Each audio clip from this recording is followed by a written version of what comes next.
안녕하세요. 저는 최선자라고 합니다. 정말 큰일 날 뻔했던 제 이야기 좀 들어주세요. 그날 아침의 공기는 유난히 맑고 상쾌했습니다. 창문을 여니 서늘하면서도 기분 좋은 바람이 거실로 스며들어와 묵은 먼지를 씻어내는 듯 했어요. 저는 오랜만에 대청소를 하며 분주하게 몸을 움직였습니다.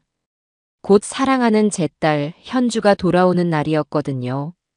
거의 한 달에 걸친 해외 출장이었고 큰 계약을 성사시켰다는 소식을 들었을 때는 제 일처럼 기뻐서 동네방네 자랑하고 싶을 정도였습니다. 딸애가 어릴 때부터 워낙 야무지고 똑똑해서 늘 제 자랑이었지만 사회에 나가서도 저렇게 제 몫을 톡톡히 해내는 걸 보면 대견하고 자랑스러워서 가슴이 벅차오르곤 해요. 청소를 마치고 잠시 소파에 앉아 숨을 돌리는데 요란하게 전화벨이 울렸습니다. 화면에 뜬 이름은 황서방이었어요. 사위에게서 이렇게 이른 아침에 전화가 오는 건 드문 일이라 저는 의아한 마음으로 전화를 받았습니다. 장모님, 좋은 아침입니다. 주무시는 건 아니었죠? 수화기 너머로 들려오는 사위의 목소리는 평소와는 비교도 안 될 만큼 밝고 경쾌했습니다.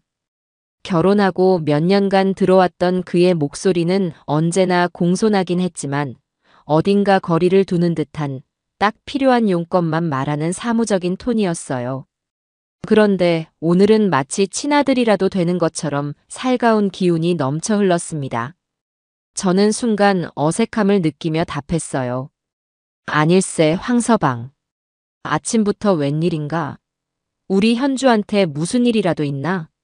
아닙니다, 장모님. 현주는 아무 일 없고요. 비행기도 제 시간에 도착한다고 연락 왔습니다. 다름이 아니라 오늘 현주 마중 나가는 것 때문에 전화드렸어요. 그래? 자네가 나갈 거지? 물론이죠. 그런데 장모님, 제가 좋은 생각이 하나 있습니다. 제가 지금 장모님 댁으로 모시러 갈 테니 저랑 같이 공항에 가시죠.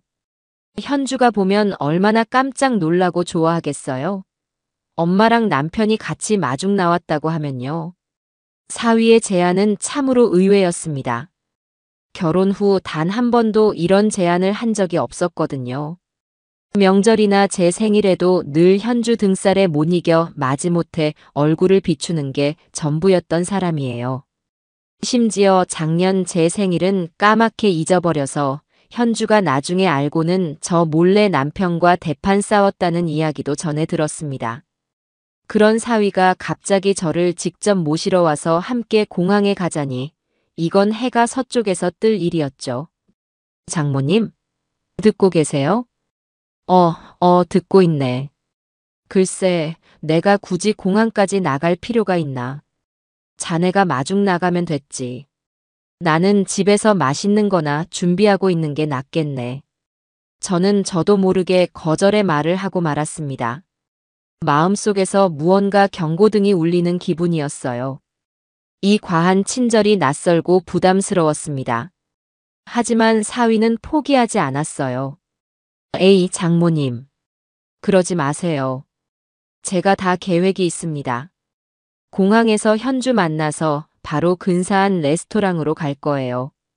제가 장모님 대접하고 싶어서 어제 특별히 예약해둔 곳입니다. 현주도 고생했고 장모님도 현주 걱정하느라 마음고생하셨을 테니 제가 크게 한턱 쏘겠습니다.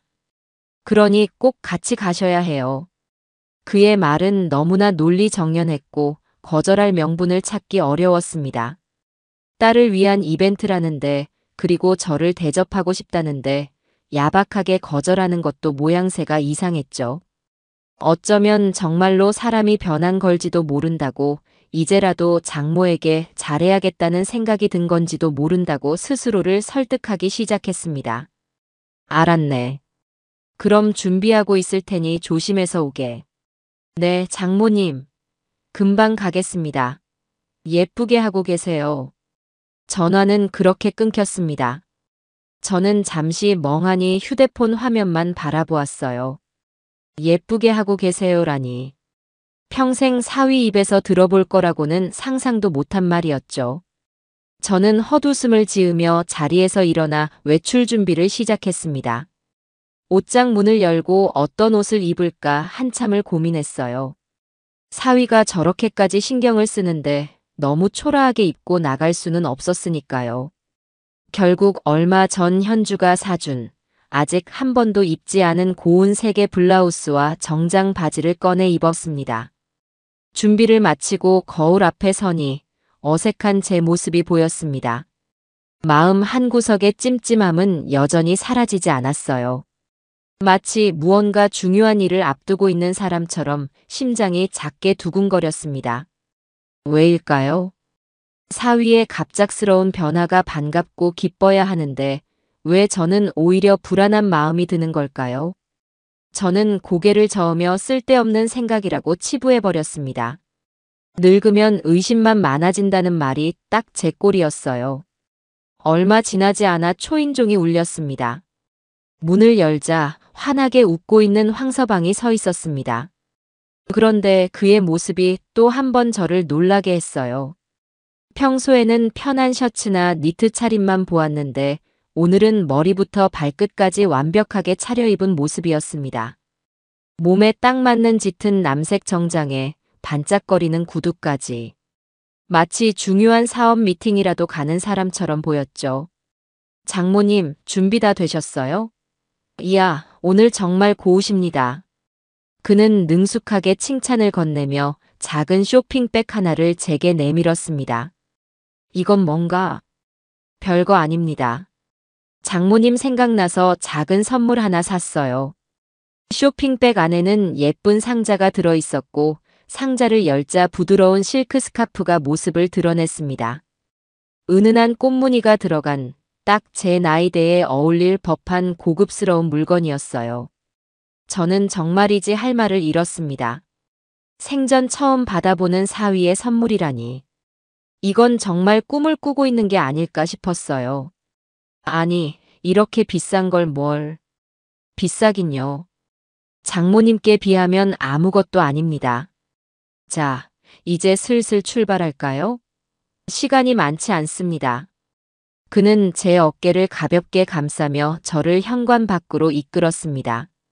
아파트 주차장에는 낯선 검은색 세단 한 대가 서 있었습니다. 번쩍번쩍 광이 나는 누가 봐도 아주 비싸 보이는 차였어요. 황서방, 이 차는 뭔가? 자네 차 바꿨나? 아, 아닙니다. 오늘 특별한 날이라 회사에서 잠시 빌렸습니다. 장모님 편하게 모시려고요. 그의 대답은 막힘이 없었습니다. 저는 더 이상 묻지 않고 조수석에 올라탔어요. 푹신한 가죽 시트에 몸을 묻자 사위가 안전벨트까지 직접 매주었습니다. 이런 과한 친절과 배려가 계속되자 저의 의심과 불안은 조금씩 무뎌지는 듯 했습니다. 어쩌면 내가 정말로 사위를 오해하고 있었던 걸지도 모른다고. 이렇게 괜찮은 사람인데 내가 너무 색안경을 끼고 본 건 아닐까 하는 생각마저 들었어요. 차는 부드럽게 주차장을 빠져나와 도로 위로 올라섰습니다. 라디오에서는 잔잔한 클래식 음악이 흘러나왔고 사위는 운전을 하며 제게 말을 걸어왔습니다. 장모님, 요즘 무릎은 좀 어떠세요? 지난번에 물리치료 받으신다고 들었는데. 괜찮네.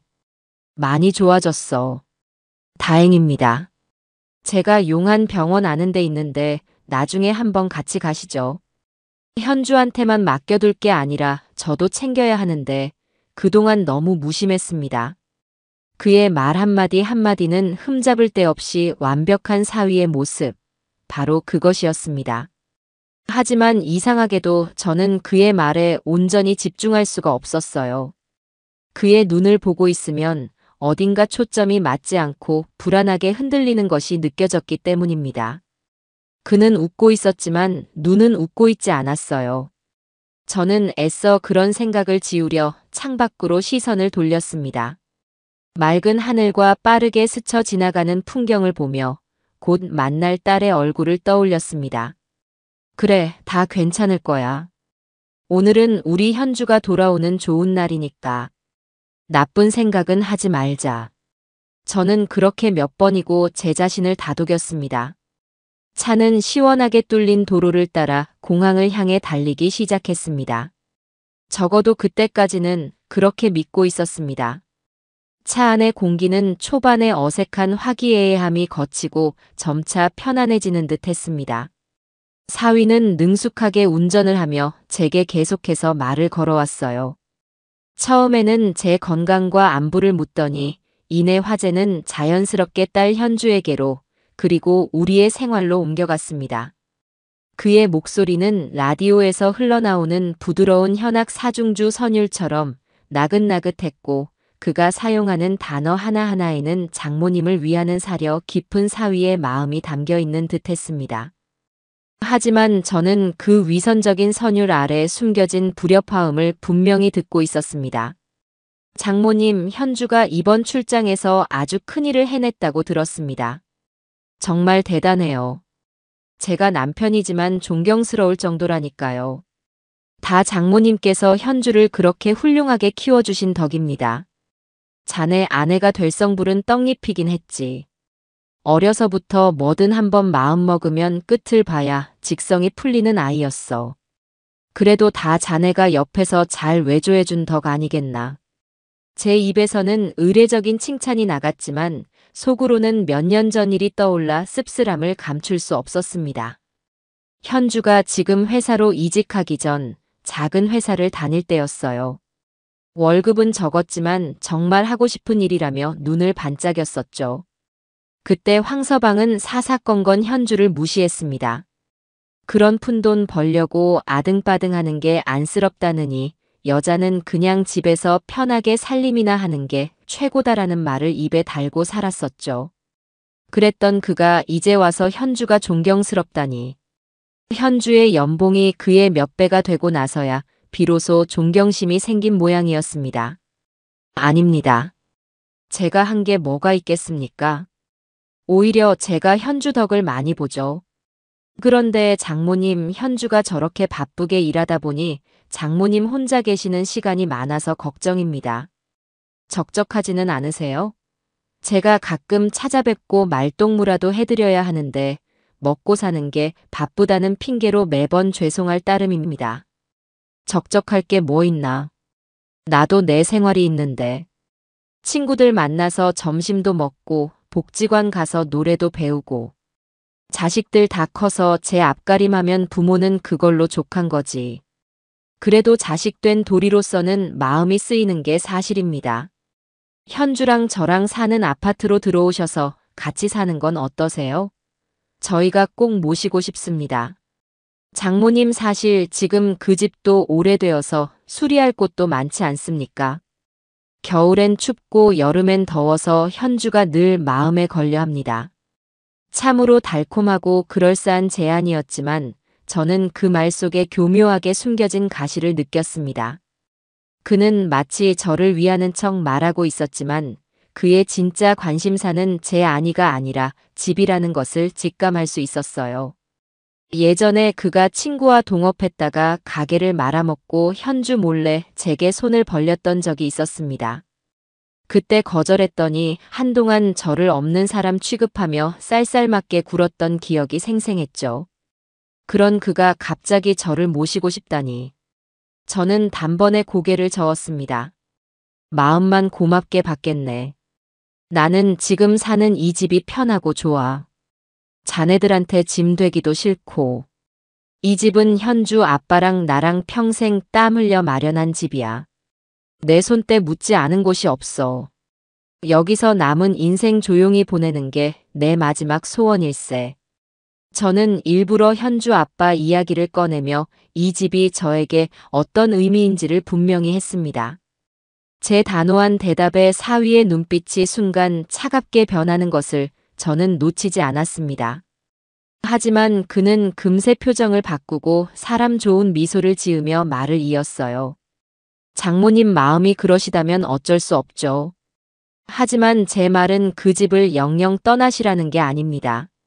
장모님 집이 장모님 명의로 되어 있으니 그걸 팔거나 전세를 주고 그 돈으로 저희 집 근처에 더 넓은 집을 얻어서 다 같이 편하게 살자는 이야기였습니다.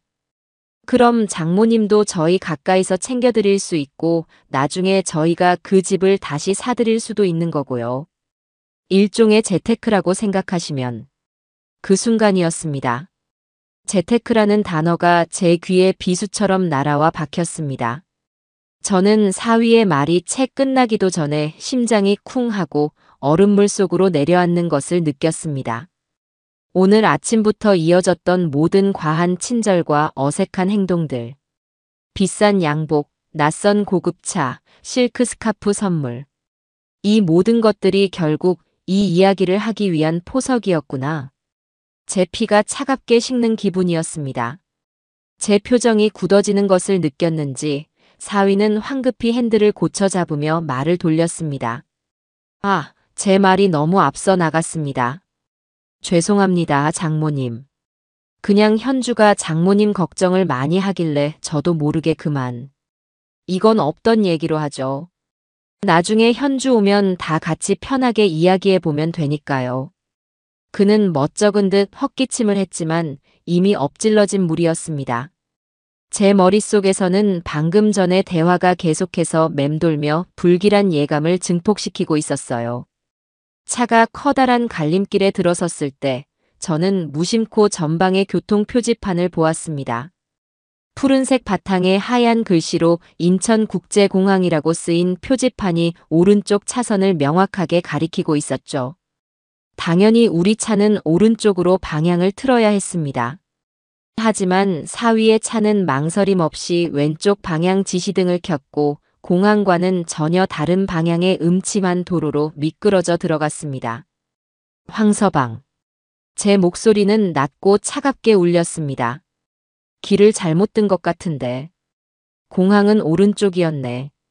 사위는 제 목소리에 움찔했지만 이내 태연한 척 웃으며 대답했습니다. 그의 목소리는 아까보다 한 톤 높아져 있었고 어딘가 부자연스러웠습니다. 아, 장모님. 제가 깜빡하고 말씀을 안 드렸네요. 이쪽으로 가면 새로 생긴 지름길이 하나 있습니다. 주말이라 공항 가는 길이 엄청 막힐 것 같아서 일부러 이쪽으로 들어왔어요. 내비게이션에도 안 나오는 길이라 아는 사람만 아는 비밀 통로 같은 곳입니다. 장모님, 저 못 믿으세요? 걱정 마세요. 금방 도착합니다. 비밀 통로. 그 단어가 제 귀에는 마치 지옥으로 가는 입구처럼 들렸습니다. 그의 말은 너무나 매끄러웠지만 그의 몸은 정직하게 진실을 말하고 있었어요. 그는 연신 마른 침을 삼키느라 목울대가 크게 움직였고 이마에 맺힌 식은땀이 이제는 관자놀이를 따라 한 줄기 흘러내리고 있었습니다. 무엇보다도 핸들을 쥔 그의 양손은 지나치게 꽉 힘을 주고 있어서 손등의 핏줄이 울퉁불퉁하게 튀어나올 정도였어요. 그는 애써 제 눈을 피하며 앞만 보고 운전했지만 백미러를 통해 끊임없이 제 표정을 살피는 것을 저는 똑똑히 볼 수 있었습니다. 저의 오랜 경험과 직감은 틀린 적이 별로 없었습니다. 그리고 지금 제 온몸의 세포 하나하나가 비명을 지르고 있었어요. 위험하다고. 이건 정상이 아니라고. 사기꾼들이 사람을 속일 때 저런 표정을 짓는다는 것을 저는 TV 프로그램을 통해 익히 봐왔습니다. 저는 아무 말 없이 창밖만 바라보는 척했지만 온 신경은 사위의 행동과 차가 향하는 방향에 곤두서 있었습니다. 길가에는 점점 더 인적이 드물어졌고 세련된 아파트 단지나 상가는 사라지고 낡고 녹슨 철문이 달린 창고들과 작은 공업사들이 보이기 시작했습니다. 심지어 전봇대에는 낡고 해진 불법 대출 광고 현수막들이 당일, 즉시, 신용불량자 환영, 같은 자극적인 문구를 내세우며 을씨년스럽게 붙어있기까지 했어요. 심장이 발밑까지 떨어지는 기분이었습니다. 여기는 어디지? 황서방은 나를 어디로 데려가고 있는 거지? 공항이 아니라면 도대체 어디를? 머릿속이 하얗게 비어버리는 것 같았어요. 공포감이 목구멍까지 차올랐지만 여기서 소리를 지르거나 난리를 피우는 건 덫에 걸린 쥐가 발버둥 치는 것과 다를 바 없다는 걸 알았습니다. 저는 최대한 평온한 표정을 유지하며 조용히 제 핸드백을 무릎 위로 끌어당겨 꽉 끌어안았습니다. 만약의 사태에 대비해야 했어요.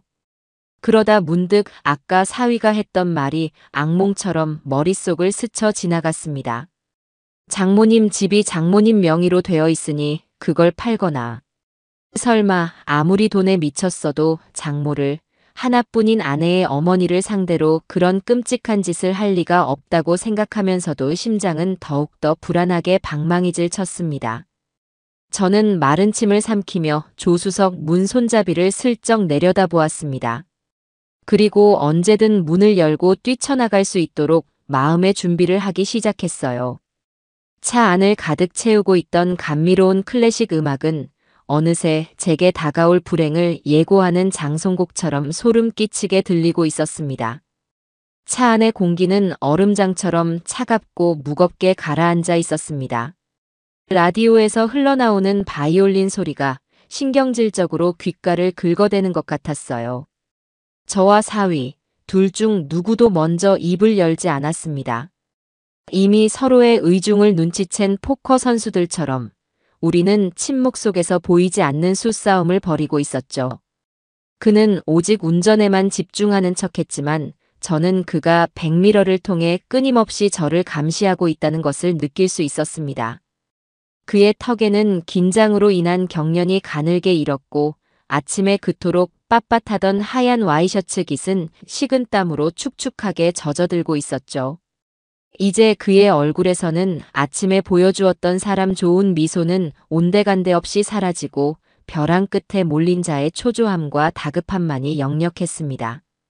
저는 창밖을 보며 머릿속으로 수만 가지 생각을 했습니다. 이 길이 어디로 이어지는지 알 수만 있다면 지금이라도 내려달라고 소리쳐야 할까? 아니, 그랬다간 그가 무슨 짓을 할지 모른다. 좁은 차 안에서 그를 힘으로 이길 수도 없었다. 그렇다면 현주에게 전화를 엄마가 위험하다는 메시지라도 몰래 보내야 할까? 그것도 위험하다. 그가 휴대폰을 빼앗는 순간 유일한 외부와의 연결고리마저 끊기게 될 것이다. 제가 할 수 있는 것은 아무것도 없다는 무력감이 강철 밴드처럼 온몸을 짓눌렀어요. 그저 이 끔찍한 드라이브가 끝나기만을, 그리고 그 끝에 제발 아무 일도 없기를 바랄 뿐이었습니다. 길은 점점 더 으슥한 곳으로 접어들었습니다. 녹슨 철문이 달린 버려진 공장들, 사람 키만큼 자란 잡초만 무성한 공터, 그리고 가끔씩 펑 하는 소리를 내며 매연을 뿜어내는 소규모 공장들 외에는 아무것도 보이지 않았어요. 이곳이 대한민국 서울 근교가 맞나 싶을 정도로 황량하고 낯선 풍경이었습니다. 사위는 휴대폰 거치대에 놓인 화면, 아마도 내비게이션이겠죠. 그것을 힐끗 보더니 거의 다 왔다는 듯 입술을 잘근 깨물었습니다. 그의 눈빛은 목적지를 앞둔 사냥꾼처럼 번뜩이고 있었습니다. 장모님, 거의 다 왔습니다. 조금만 더 가시면 돼요. 아주 경치 좋은 곳에서 맛있는 식사를 할 수 있을 겁니다.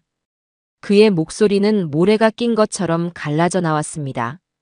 경치 좋은 곳이라는 그의 말은 너무나도 생뚱맞아서 헛웃음이 나올 뻔했어요. 이런 폐허 같은 곳에 경치 좋은 식당이 있을 리 만무했죠. 저는 대답하지 않았어요. 대신 핸드백을 더 꽉 끌어안고 그 안에 든 제 휴대폰이 무사한지 손으로 더듬어 확인했습니다. 바로 그때였습니다. 제 예상이 끝나기 무섭게 핸드백 속에서 마치 구원의 신호처럼 요란한 벨소리가 울려 퍼졌습니다. 정막을 칼로 베는 듯한 날카로운 소리에 저와 사위, 둘 다 심장이 멎을 듯이 놀랐어요. 저는 반사적으로 핸드백을 열어 휴대폰을 꺼내 들었습니다. 덜덜 떨리는 손가락 때문에 하마터면 놓칠 뻔했어요. 액정 화면의 발신자 정보에는 안사돈이라는 세 글자가 선명하게 떠 있었습니다. 그 이름을 확인한 사위의 얼굴은 그야말로 종이장처럼 구겨지며 새하얗게 질려버렸습니다. 핏기라고는 찾아볼 수 없는 얼굴로 그는 거의 이성을 잃고 비명에 가까운 소리를 질렀습니다. 받지 마세요. 장모님, 그거 받지 마세요. 왜 하필 지금? 받지 마세요. 그는 다급하게 한 손으로 핸들을 거의 꺾듯이 잡은 채 다른 손을 뱀처럼 뻗어 제 휴대폰을 낚아채려 했습니다. 그의 행동은 저의 마지막 남은 일말의 희망마저 산산조각 냈습니다. 만약 떳떳하다면 제 어머니의 전화에 이토록 미친 사람처럼 격한 반응을 보일 리가 없었죠. 이것은 명백한 증거였습니다. 무언가 아주 잘못되어 가고 있다는, 아니, 이미 돌이킬 수 없는 지경에 이르렀다는. 이거나, 이게 무슨 짓이야, 황서방. 저는 그의 손을 뿌리치며 소리쳤습니다. 작은 차 안에서 잠시 격한 몸싸움이 벌어졌어요. 그는 어떻게든 제 휴대폰을 빼앗으려 했고, 저는 제 마지막 동아줄일지도 모르는 그 전화를 지키려 필사적으로 저항했습니다. 끼익. 차가 중앙선을 넘나들며 위태롭게 휘청거렸지만 그는 아랑곳하지 않고 짐승처럼 제게 달려들었습니다.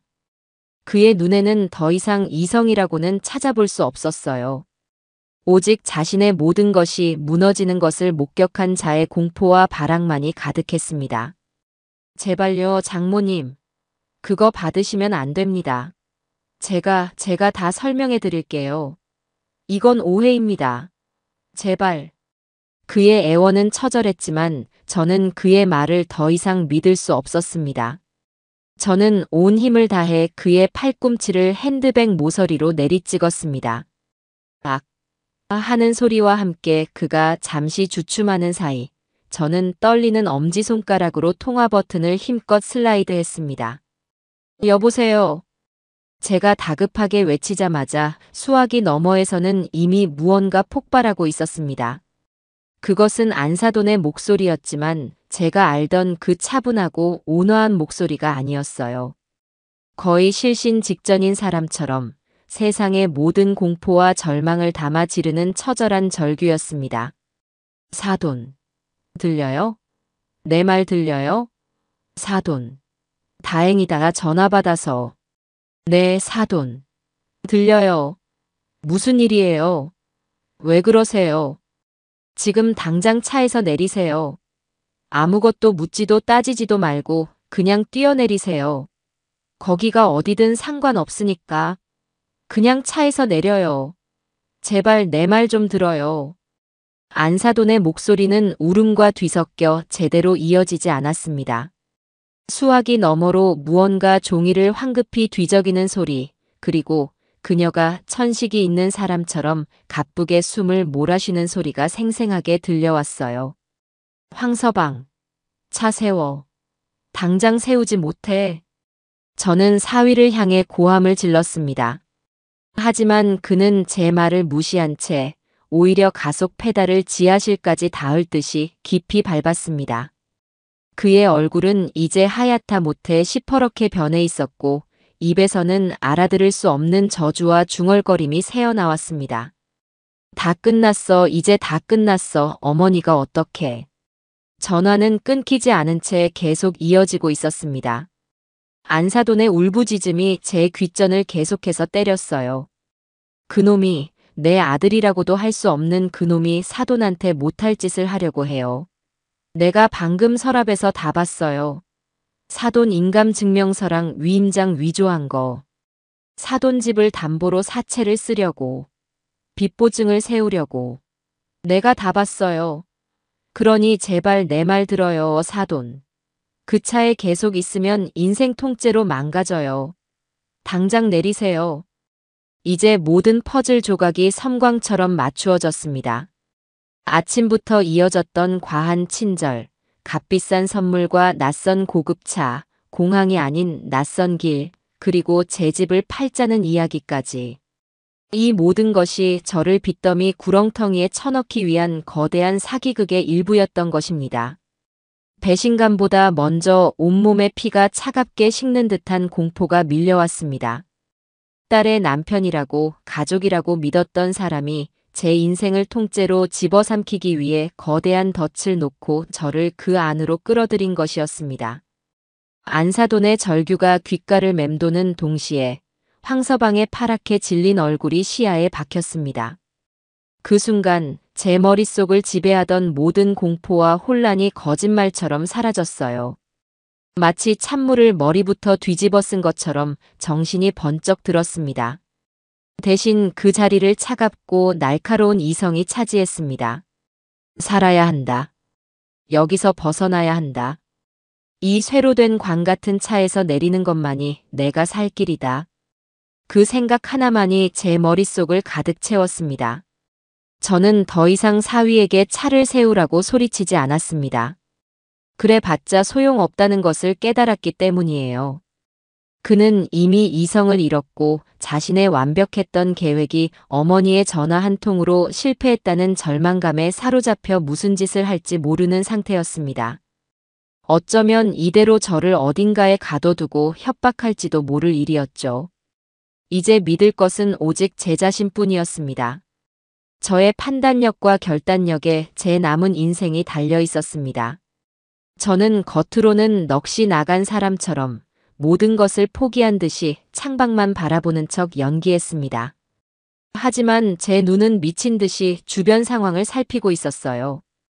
차의 속도는 얼마나 되는지, 주변에 다른 차들은 있는지, 만약 뛰어내린다면 어디로 몸을 굴려야 가장 덜 다칠지. 짧은 순간이었지만 제 머리는 제 평생 가장 빠르게 회전하고 있었습니다. 차는 여전히 시속 60km는 좋게 넘어 보이는 속도로 황량한 도로를 질주하고 있었습니다. 지금 뛰어내리는 것은 자살 행위나 다름없었죠. 기회를 기다려야 했습니다. 속도가 줄어드는 순간 신호등이든 과속방지턱이든 그 찰나의 순간을 놓치지 말아야 했어요. 저는 조수석 문 손잡이의 오른손을 가만히 가져다 대었습니다. 손바닥에 차가운 금속의 감촉이 느껴졌습니다. 그리고 왼손으로는 안전벨트 버클을 감싸 쥐었죠. 심장은 금방이라도 터져나올 것처럼 격렬하게 뛰었지만 손끝은 이상할 정도로 차분했습니다. 마치 제 몸과 마음이 분리된 것 같았어요. 바로 그때 저 멀리 희미하게 신호등이 보였습니다. 제발, 제발 멈춰라. 저는 속으로 간절하게 기도했습니다. 황서방은 신호를 무시하고 그냥 달려갈 수도 있었습니다. 이성을 잃은 그는 충분히 그러고도 남을 사람이었어요. 하지만 신은 아직 저를 버리지 않으셨는지 반대편 차선에서 덤프트럭 한 대가 흙먼지를 일으키며 좌회전을 하기 위해 서행하고 있었습니다. 황서방은 욕설을 내뱉으며 어쩔 수 없이 브레이크를 밟기 시작했어요. 끼익 하는 날카로운 타이어 마찰음과 함께 차의 속도가 급격하게 줄어들었습니다. 바로 지금이었어요. 더 이상 망설일 시간이 없었습니다. 1초, 아니 0.1초의 망설임이 제 인생을 결정할 것이었습니다. 장모님, 제발 제 얘기 좀 들어보세요. 이건 다 오해라고요. 제가 다 갚을 수 있어요. 장모님께 절대 피해 안 가게 할 수 있단 말입니다. 사위가 무어라 애원하며 저를 돌아보려는 그 찰나, 저는 행동을 개시했습니다. 왼손으로 안전벨트 버클을 벼락처럼 눌렀습니다. 딸깍하는 그 순간 세상에서 가장 경쾌하게 들린 소리와 함께 저를 억압하던 검은 벨트가 풀려났습니다. 자유로워진 몸의 반동을 이용해 저는 동시에 오른손으로 문 손잡이를 잡아당겨 온몸의 체중을 실어 문을 밀어젖혔어요. 장모님. 사위의 경악에 찬 비명이 귓전을 때렸지만 이미 제 몸은 차 밖으로 반쯤 빠져나온 후였습니다. 저는 차가 완전히 멈추기를 기다리지 않았습니다. 아직 천천히 굴러가고 있는 차에서 저는 그대로 아스팔트 바닥을 향해 몸을 던졌습니다. 운동신경이 좋은 편은 아니었지만 살아야 한다는 본능이 제 몸을 지배했습니다. 최대한 몸을 웅크리고 중요한 머리부터 보호해야 한다는 생각뿐이었어요. 세상이 한 바퀴 빙그르르 도는 느낌이었습니다. 둔탁한 충격과 함께 오른쪽 어깨와 무릎에 뼈가 부서지는 듯한 극심한 통증이 밀려왔습니다. 거친 아스팔트 바닥에 쓸린 팔꿈치와 손바닥에서는 화끈거리는 열기와 함께 비릿한 피냄새가 올라왔어요. 입에서는 저도 모르게 윽 하는 신음이 터져나왔지만 그보다 더 중요한 것은 제가 마침내 그 지옥 같은 쇠상자에서 탈출했다는 사실이었습니다. 저는 고통을 참으며 간신히 고개를 들었습니다. 제가 타고 있던 검은색 세단은 교차로 한복판에 잠시 멈춰 서는 듯 하더니 이내 뒤에서 울려대는 경적 소리에 못 이겨 미친 듯이 가속 페달을 밟으며 도망쳐 버렸습니다. 운전석의 사위는 단 한 번도 백미러를 통해 저를 돌아보지 않았어요. 그 냉혹한 모습에 남은 정마저 완전히 떨어져 나가는 기분이었습니다. 어머, 저기 사람 쓰러졌어. 차에서 떨어진 거 아니야? 괜찮으세요? 정신 좀 차려보세요. 119 불렀어요. 주변이 순식간에 아수라장이 되었습니다. 신호를 기다리던 다른 차의 운전자들과 행인들이 저를 발견하고 달려왔어요. 한 아주머니가 제 등을 두드려주며 걱정스럽게 물었고 어떤 젊은 남자는 제 상태를 살피며 구급차를 불렀다고 소리쳤습니다. 괜찮습니다. 저는 괜찮아요. 구급차는 괜찮습니다. 저는 사람들을 안심시키며 아픔을 참고 이를 악물고 몸을 일으켜 세웠습니다. 다행히 뼈가 부러지거나 한 것 같지는 않았어요. 온몸이 욱신거리고 찢어진 옷 사이로 피가 흘렀지만 정신은 그 어느 때보다 또렷했습니다. 저는 비틀거리면서도 길가 인도로 걸어 나왔습니다. 그리고 가장 먼저 한 일은 아스팔트 바닥에 나뒹굴고 있던 제 핸드백을 집어드는 것이었어요. 그 안에는 이 모든 일의 시작이었던 제 휴대폰이 들어 있었으니까요. 저는 덜덜 떨리는 손으로 휴대폰을 꺼내 들었습니다. 액정 화면은 다행히 깨지지 않았고 통화는 이미 끊겨 있었습니다. 하지만 그건 중요하지 않았어요. 이제 뭘 해야 할지 명확했기 때문입니다. 끊어진 통화를 다시 연결하기 위해 저는 망설임 없이 통화 기록에 찍힌 안사돈의 이름을 눌렀습니다. 신호음이 두 번째 가기도 전에 거의 비명에 가까운 목소리가 수화기를 뚫고 터져 나왔습니다. 사돈, 사돈, 괜찮으세요? 내렸어요? 제발 살아있다고 말 좀 해줘요. 네. 안사돈의 목소리는 공포와 죄책감으로 갈갈이 찢겨 있었습니다. 저는 그녀의 목소리를 듣고 나서야 비로소 제가 살아있다는 사실을, 그 지옥 같은 차에서 탈출했다는 사실을 실감할 수 있었습니다.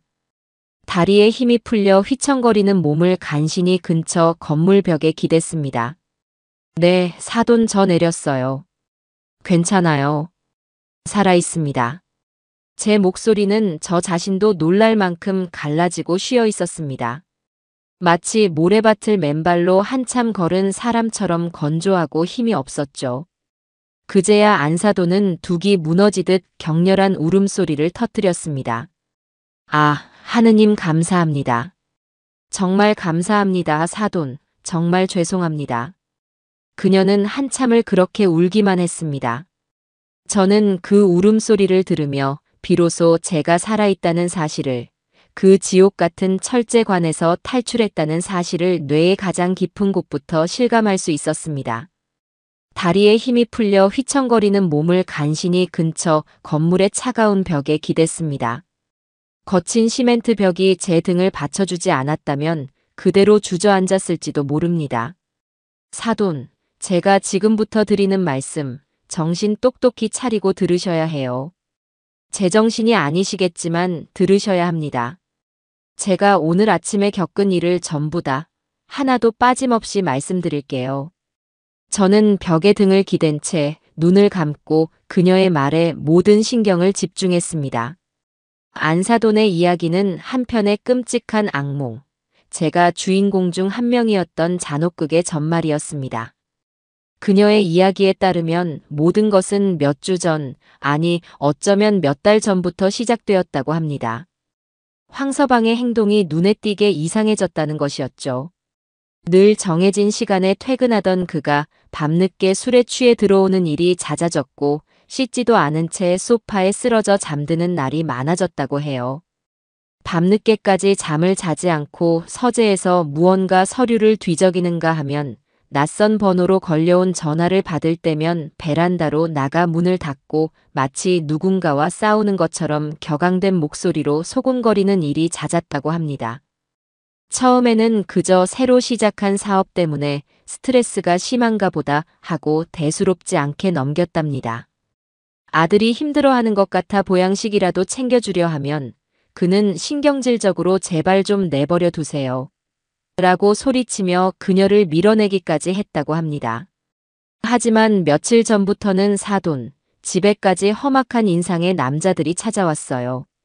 문신을 드러내고 딱 봐도 정상적인 사람들은 아니었죠. 그들이 와서 대문을 쾅쾅 두드리고 황성철, 돈 갚아라 하고 고함을 치는 일까지 벌어졌습니다. 저는 너무 무서워서 문도 열어주지 못했어요. 황서방은 그때마다 뒷문으로 도망가거나 집에 없다고 거짓말을 하거나 혹은 어디서 급하게 구해온 돈 몇 푼을 쥐어주며 그들을 겨우 돌려보냈다고 합니다. 제 심장이 매일같이 까맣게 타들어갔어요.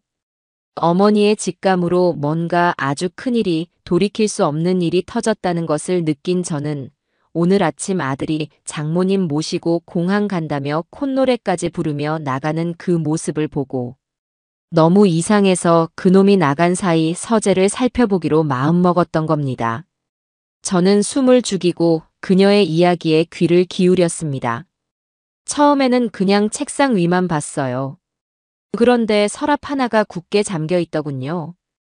그놈이 평소에 얼마나 꼼꼼하고 저한테 자기 물건 손대는 걸 싫어하는지 제가 그 서랍 열쇠를 어디에 숨겨두는지 알고 있었거든요.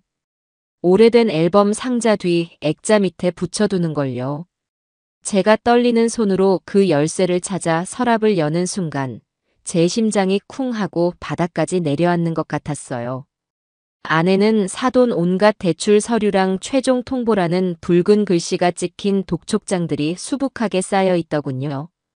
제1금융권은커녕 이름도 들어본 적 없는 무시무시한 대부업체들 이름이 도장처럼 찍혀 있었어요. 액수는 사돈, 제가 평생 구경도 못 해본 아파트 한 채 값은 좋게 될 그런 큰 돈이었습니다. 안사돈은 말을 잇지 못하고 흐느꼈습니다.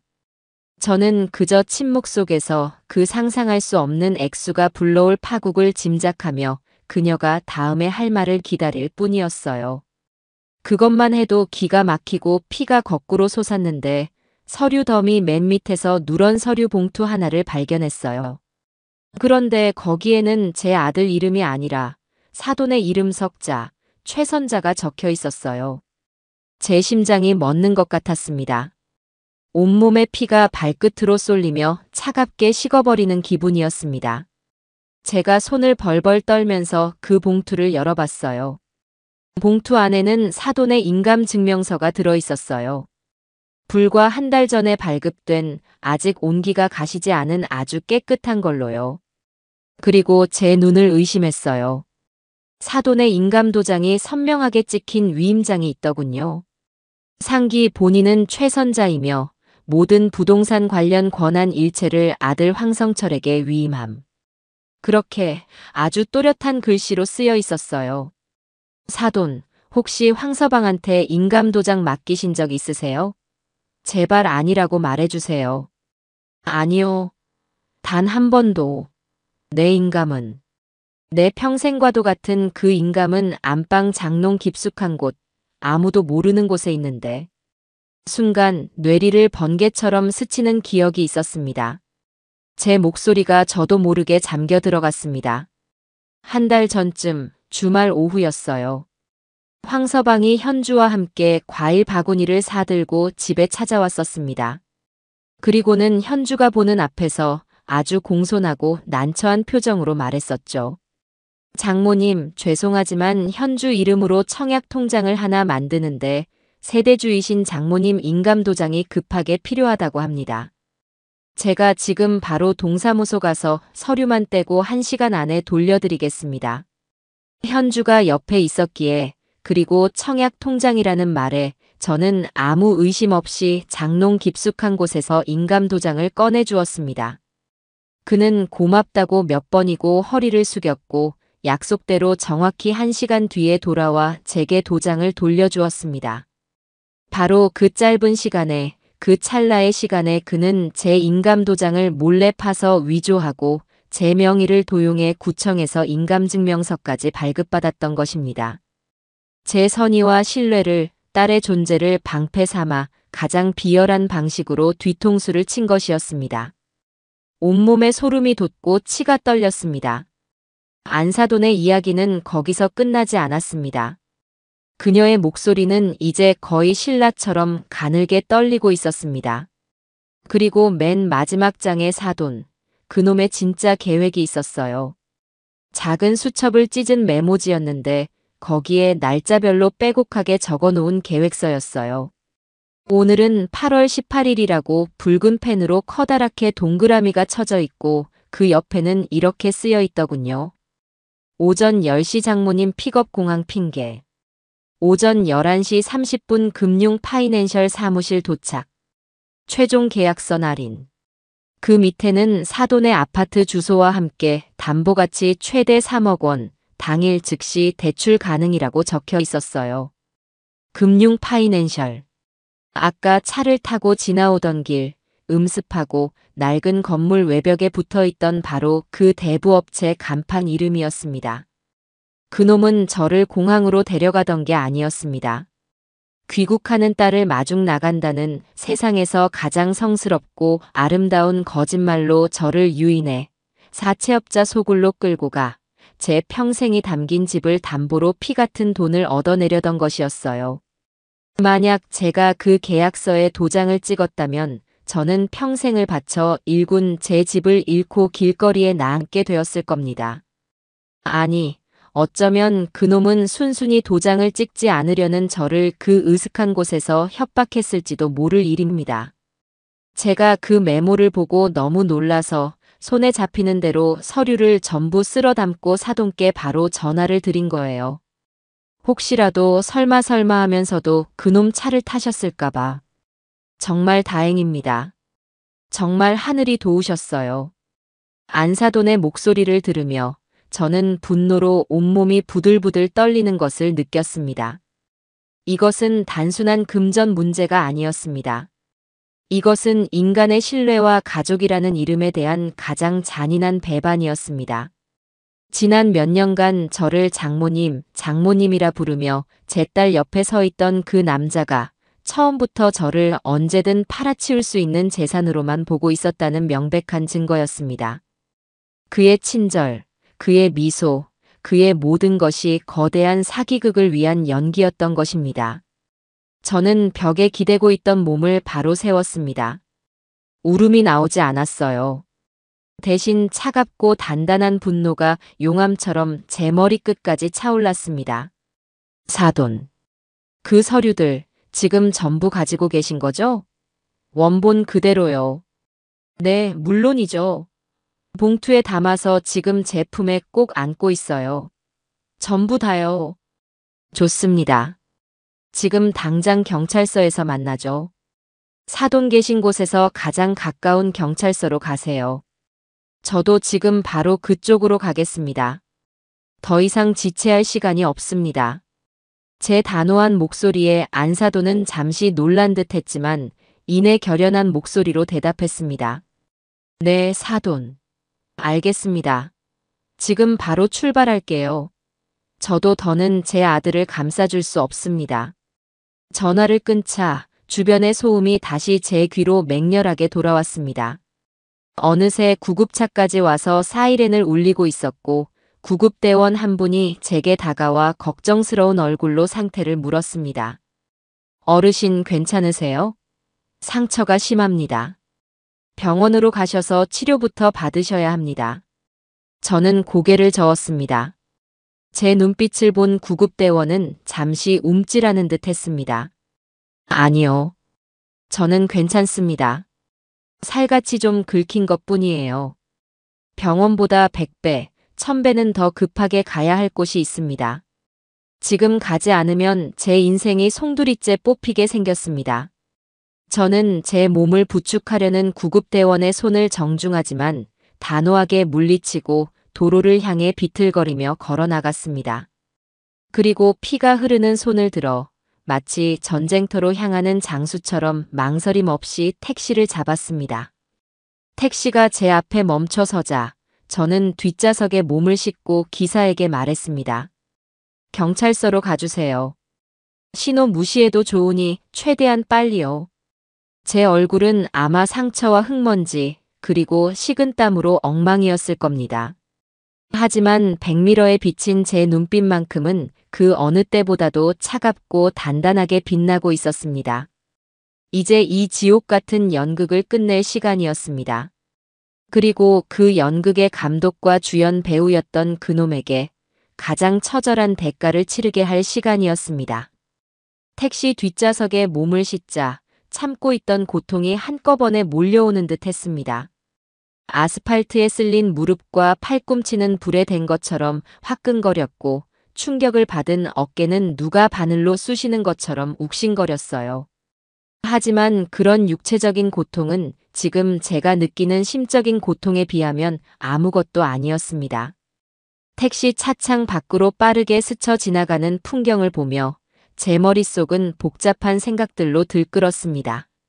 무엇보다도 딸 현주 걱정이 앞섰습니다. 이제 한두 시간이면 한국 땅을 밟을 내 딸. 엄마와 남편이 함께 마중 나왔을 거라 기대하며 밝게 웃고 있을 내 딸에게 저는 무슨 말을 해야 할까요? 너의 남편이, 너의 사랑하는 그 사람이 내 엄마의 전 재산을 노린 파렴치한 사기꾼이었다는 말을 어떻게 전해야 할까요? 그 말을 듣는 순간 내 딸의 세상은 무너져 내릴 것입니다. 지난 몇 년간 그와 함께 쌓아온 모든 시간과 믿음이 한순간에 부정당하는 고통을 어떻게 감당하게 할 수 있을까요? 차라리 모든 것이 내 잘못이었으면 싶었습니다. 처음부터 황서방의 사람 됨됨이를 제대로 꿰뚫어 보지 못하고 결혼을 허락한 내 잘못이라고 그렇게라도 딸의 상처를 대신 아파해 줄 수만 있다면 얼마나 좋을까 하고 생각했어요. 택시는 어느새 복잡한 도심을 지나 경찰서 앞에 멈춰 섰습니다. 저는 기사님께 요금을 치르고 차에서 내렸습니다. 경찰서라는 커다란 명패가 달린 건물은 그 위용만으로도 사람을 주눅들게 만들기에 충분했습니다. 저는 찢어진 옷매무새를 가다듬고 입술을 굳게 깨물며 건물 안으로 들어섰습니다. 경찰서 내부는 TV에서 보던 것과 크게 다르지 않았습니다. 분주하게 오가는 경찰관들, 무언가 억울한 사연을 토로하는 민원인들, 그리고 이 모든 소음을 배경음악처럼 깔아주는 무미건조한 형광등 불빛. 저는 잠시 어디로 가야 할지 몰라 두리번거렸습니다. 바로 그때 입구 쪽 소파에 앉아 초조하게 손을 비비고 있던 안사돈이 저를 발견하고 벌떡 일어났습니다. 사돈. 그녀는 거의 울다시피 달려와 제 앞에 섰습니다. 그녀의 얼굴은 눈물로 얼룩져 엉망이었고 두 눈은 퉁퉁 부어 있었습니다. 그녀는 제 상처투성이인 팔과 찢어진 옷을 보더니 와락 제 손을 잡고 그대로 바닥에 주저앉으려 했습니다. 사돈, 제가 죄인입니다. 제가 죽을 죄를 지었습니다. 아들을 저 따위로 키운 제가 죄인입니다. 저를 매우 치세요, 사돈. 저는 깜짝 놀라 그녀의 팔을 잡아 일으켜 세웠습니다. 주변 사람들이 힐끔힐끔 우리를 쳐다보고 있었어요. 이러지 마세요, 사돈. 여기서 이러시면 안 됩니다. 일어나세요. 제가 무슨 면목으로 사돈 얼굴을 보겠습니까? 차라리 제가 대신 다쳤어야 했는데. 그녀는 아이처럼 서럽게 울었습니다. 그녀의 눈물은 단순히 아들에 대한 실망감을 넘어 저에 대한 미안함과 죄책감, 그리고 자기 자신에 대한 깊은 자괴감이 뒤섞인 처절한 것이었습니다. 그 눈물을 보니 오히려 제 마음이 조금은 누그러지는 듯 했습니다. 이 사람 역시 저와 마찬가지로 피해자였습니다. 가장 믿었던 아들에게 배신당한 또 한 명의 어머니일 뿐이었죠. 저는 그녀의 어깨를 단단히 붙잡고 말했습니다. 사돈. 지금은 울 때가 아닙니다. 정신 똑똑히 차리셔야 해요. 우리가 지금 여기서 무너지면 현주는 어떡합니까? 우리 딸, 그리고 사돈의 며느리인 현주를 위해서라도 강해져야 합니다. 우리 손으로 직접 그놈을 심판대에 세워야지요. 제 단호한 목소리에 안사돈은 울음을 그치고 고개를 들었습니다. 그녀의 눈에는 여전히 눈물이 그렁그렁했지만 이전과는 다른 독한 기운이 서려 있었어요. 그녀는 고개를 끄덕이며 품에 소중히 안고 있던 커다란 서류 봉투를 제게 보여주었습니다. 네, 사돈 말씀이 맞아요. 제가 정신을 놔버렸네요. 이거 그놈 서랍에서 찾아낸 증거들입니다. 하나도 빠짐없이 전부 다 가져왔어요.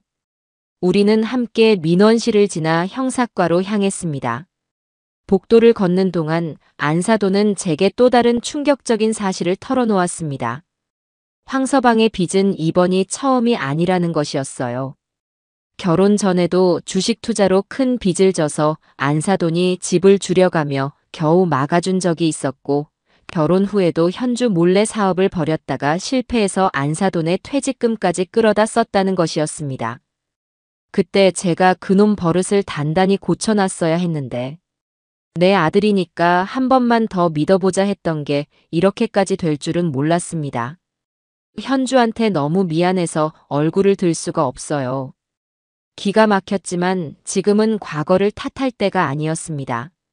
우리는 마침내 강력 3팀이라는 팻말이 붙은 사무실 문 앞에 섰습니다. 안으로 들어서자 한 중년의 형사님이 컴퓨터 모니터에서 눈을 떼지 않은 채 무심하게 물었습니다. 무슨 일로 오셨습니까? 저는 앞으로 나서서 제 상태를 보여주며 차분하게 말했습니다. 제 사위를 고소하려고 합니다.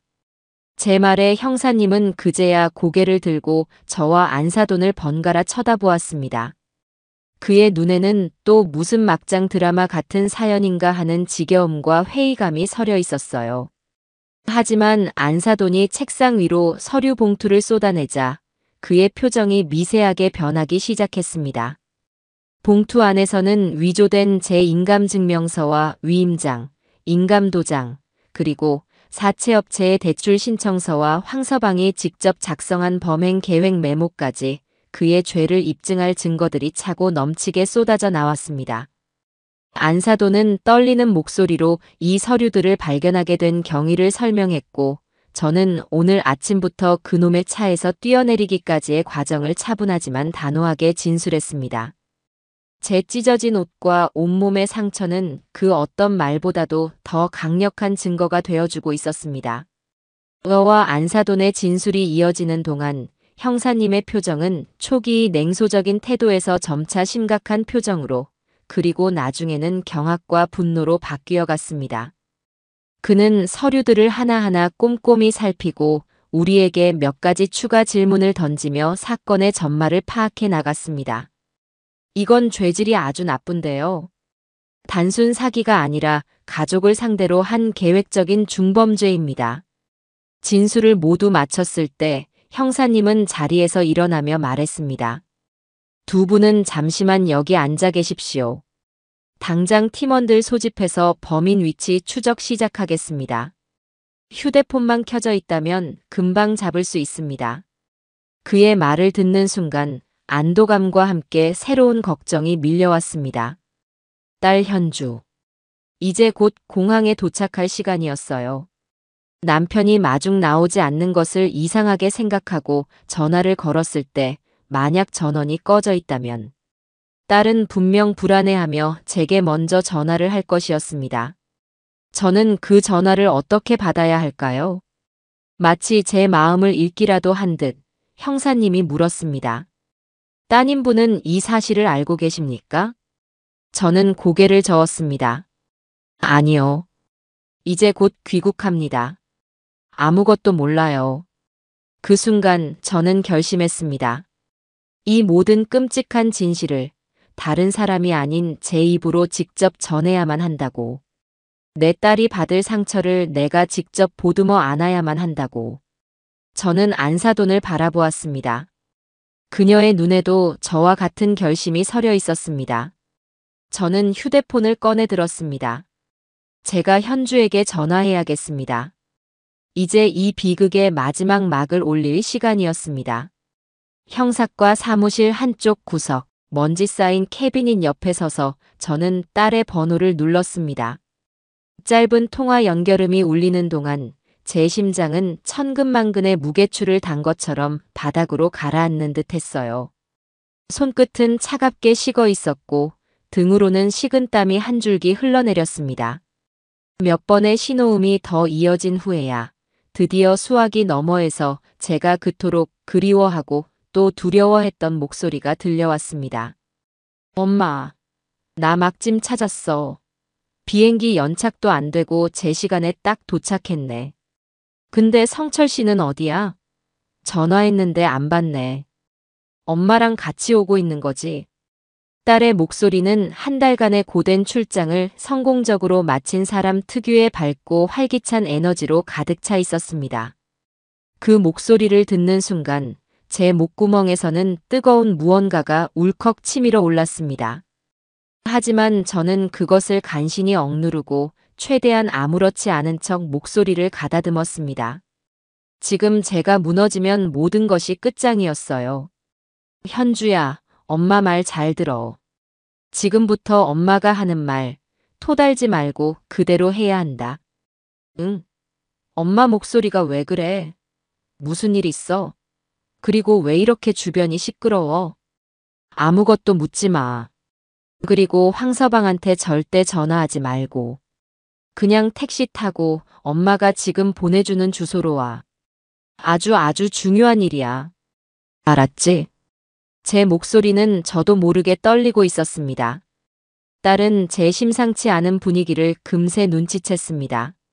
엄마, 왜 그래, 정말. 무섭게. 성철 씨한테 무슨 일 생긴 거야? 교통사고라도 났어?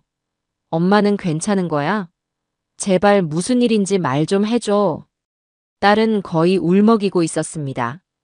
그 마음을 왜 모르겠어요. 하지만 전화상으로 이 모든 참혹한 진실을 털어놓을 수는 없는 노릇이었습니다.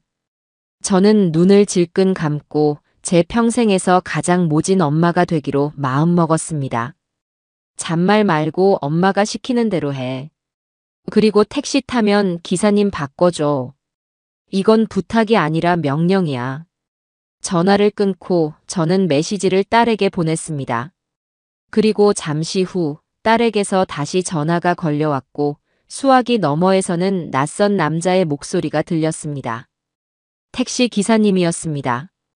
저는 기사님께 최대한 빨리 그리고 안전하게 이곳까지 와달라고 신신당부했습니다. 그렇게 하고 나서야 저는 비로소 긴 한숨을 내쉬며 벽에 몸을 기댈 수 있었습니다. 온몸의 힘이 다 빠져나가는 기분이었어요. 딸이 경찰서로 오는 30여 분의 시간은 제게는 30년처럼 길게 느껴졌습니다. 안사돈은 제 옆에 와서 아무 말 없이 제 손을 잡아주었습니다. 그녀의 손은 얼음장처럼 차가웠지만 그 온기가 제게는 큰 위로가 되었습니다. 우리는 아무 말도 하지 않았지만 서로의 눈빛만으로도 지금 느끼는 참담한 심정을 공유할 수 있었어요. 아들을 잘못 키운 어미의 죄책감과 사위를 잘못 들인 어미의 미안함.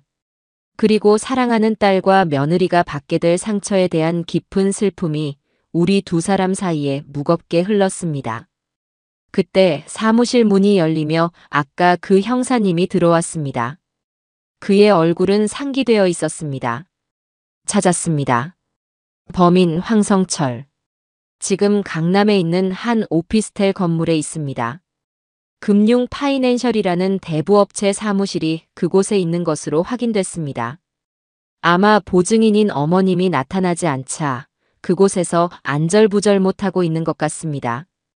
저희가 지금 바로 출동해서 현장에서 체포하겠습니다. 드디어 올 것이 왔구나. 저는 고개를 끄덕였습니다. 그리고 바로 그 순간 사무실 입구에서 한 여자의 다급한 목소리가 들려왔습니다. 엄마. 커다란 여행 가방을 끌고 땀으로 머리카락이 흠뻑 젖은 현주가 서 있었습니다. 딸은 저를 발견하자마자 달려왔습니다. 그리고 제 몸 곳곳에 난 상처와 찢어진 옷을 보고는 얼굴이 새하얗게 질려버렸습니다. 엄마, 이게 다 뭐야? 왜 이래? 무슨 일이야, 정말? 교통사고 난 거야? 성철 씨는? 성철 씨는 어디 있어? 딸은 제 어깨를 붙잡고 미친 듯이 흔들었습니다. 저는 그런 딸을 아무 말 없이 끌어안았어요. 그리고 형사님의 배려로 우리는 옆에 있는 작은 조사실로 자리를 옮겼습니다. 안사도는 차마 딸의 얼굴을 볼 면목이 없다며 문 밖에서 기다리겠다고 했습니다.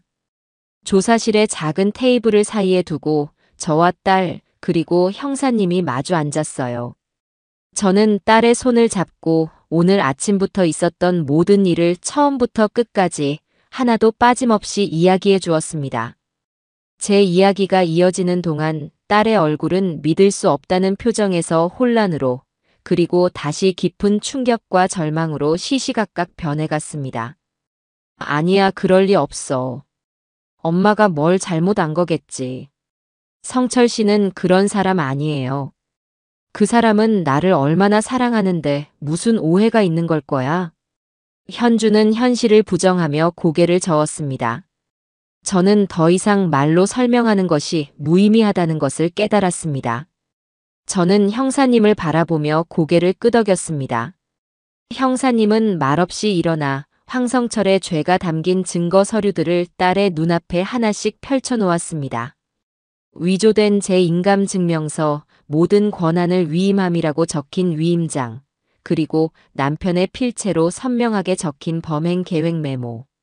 그 서류들을 본 순간 현주의 마지막 방어벽이 무너져 내렸습니다. 딸의 눈에서 생기가 사라지고 동공은 초점을 잃고 흔들렸어요. 이윽고 딸의 입에서 터져나온 것은 울음이 아닌 바람 빠진 풍선 같은 허탈한 웃음소리였습니다. 이게 뭐야? 딸은 그렇게 한참을 웃는 듯 울더니 이내 테이블 위로 쓰러져 아이처럼 목 놓아 울기 시작했습니다. 제 가슴도 함께 미어지는 듯 했습니다. 바로 그때 형사님의 무전기에서 지지직거리는 소리와 함께 다급한 목소리가 흘러나왔습니다. 팀장님, 범인 황성철 검거했습니다. 현재 연행 중입니다. 형사님은 저와 현주를 바라보며 물었습니다. 범인과 대면하시겠습니까? 그 말에 울음을 터뜨리던 현주가 고개를 번쩍 들었습니다. 딸의 눈은 눈물로 퉁퉁 부어 있었지만 그 안에는 이전에는 볼 수 없었던 차갑고 단단한 불꽃이 타오르고 있었습니다. 네. 갈게요. 가서 내 눈으로 직접 볼 거예요. 우리는 경찰차를 타고 그 오피스텔 건물로 향했습니다. 잠시 후 건물 입구에서 형사들에게 양팔을 붙들린 채 끌려 나오는 황서방의 모습이 보였습니다. 그는 헝클어진 머리에 땀으로 범벅이 된 얼굴로 마치 모든 것을 포기한 사람처럼 힘없이 끌려 나오고 있었습니다. 그러다 건물 앞에 서 있는 우리 세 사람, 저와 자신의 어머니, 그리고 현주를 발견한 순간 그의 발걸음이 우뚝 멈췄습니다. 그의 얼굴에는 모든 것이 끝났다는 절망감이 번개처럼 스쳐 지나갔습니다. 그는 뭐라고 변명이라도 하려는 듯 입을 달싹였지만 현주가 먼저 그에게로 성큼성큼 걸어 나갔습니다. 그리고 그의 바로 앞에서 멈춰서서 그를 똑바로 쳐다보며 물었습니다. 그녀의 목소리는 얼음처럼 차갑고 조용했지만 그 어떤 고함보다도 더 날카롭게 그의 심장을 꿰뚫었을 것입니다. 어떻게 우리 엄마한테 그리고 나한테 이럴 수 있어? 황서방은 아무 대답도 하지 못했습니다. 그는 아내의 눈을 피하며 고개를 푹 숙였습니다. 그 순간 철컥하는 소리와 함께 그의 손목에 은색 수갑이 채워졌습니다. 형사들이 그를 경찰차 뒷좌석으로 밀어 넣었고 차문이 닫히는 소리는 우리 세 사람의 과거에 마침표를 찍는 소리처럼 둔탁하게 울려 퍼졌습니다. 요란한 사이렌 소리가 아스팔트 바닥에 희미한 잔향을 남기며 멀어져 갔습니다.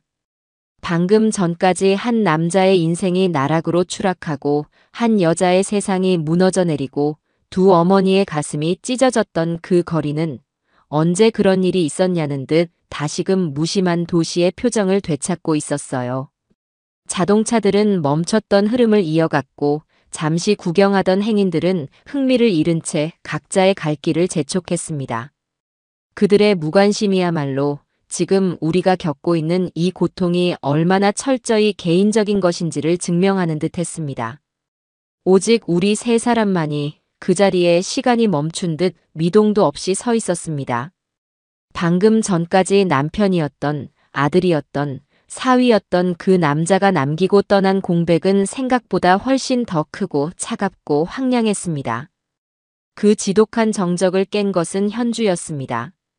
도끼마저 서려있던 딸의 단단한 눈빛이 마치 모래성이 파도에 휩쓸리듯 한순간에 무너져 내렸습니다. 딸은 아무 소리도 내지 않았습니다. 비명도 오열도 없었습니다. 그저 다리에 힘이 풀린 듯 천천히, 아주 천천히 그 자리에 주저앉았습니다. 텅 빈 눈으로 더러운 아스팔트 바닥만 내려다보는 딸의 어깨가 가늘게 떨리고 있었어요. 모든 감정이 소진된 후에 탈진 상태처럼 울음소리조차 내지 못하는 그 모습이 차라리 통곡하는 것보다 몇 배는 더 제 가슴을 저미게 만들었습니다. 저는 황급히 딸에게 다가가 무릎을 굽히고 차갑게 식어버린 딸의 어깨를 감싸 안았습니다. 제 옆으로 다가온 안사돈 역시 말없이 반대편 어깨를 감싸주었죠. 우리는 그렇게 한참 동안 서로의 미미한 체온에 의지한 채 낯선 도시의 한복판에서 서로를 부축하고 있었습니다. 아들을 잃은 어머니와 남편을 잃은 아내와 그리고 그 모든 것을 지켜봐야 했던 또 다른 어머니. 우리는 각기 다른 슬픔의 무게를 지고 있었지만 그 슬픔의 근원은 하나였습니다. 집으로 돌아오는 택시 안의 침묵은 관 속에 누운 것처럼 무겁고 답답했습니다.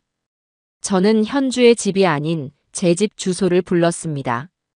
배신자의 흔적이 가득한 그곳, 행복한 부부의 공간으로 꾸며진 그 위선의 무대로 차마 딸을 데려갈 수는 없었어요. 현주는 창밖의 풍경을 아무 표정 없이 바라보고 있었습니다. 빠르게 스쳐 지나가는 상점의 불빛과 사람들의 웃음소리가 마치 다른 세상의 일처럼 아득하게 느껴졌습니다. 안사도는 늙은 나무 껍질처럼 쪼글쪼글해진 손등만 내려다보며 연신 깊은 한숨을 내쉬었습니다. 그 한숨 한 번에 그녀의 수명이 1년씩 줄어드는 것만 같았습니다. 저 역시 차마 입을 열 수가 없었습니다. 무슨 말을 한들 위로가 될까요? 괜찮다는 말은 어설픈 거짓말이었고 힘내라는 말은 공허한 메아리일 뿐이었습니다.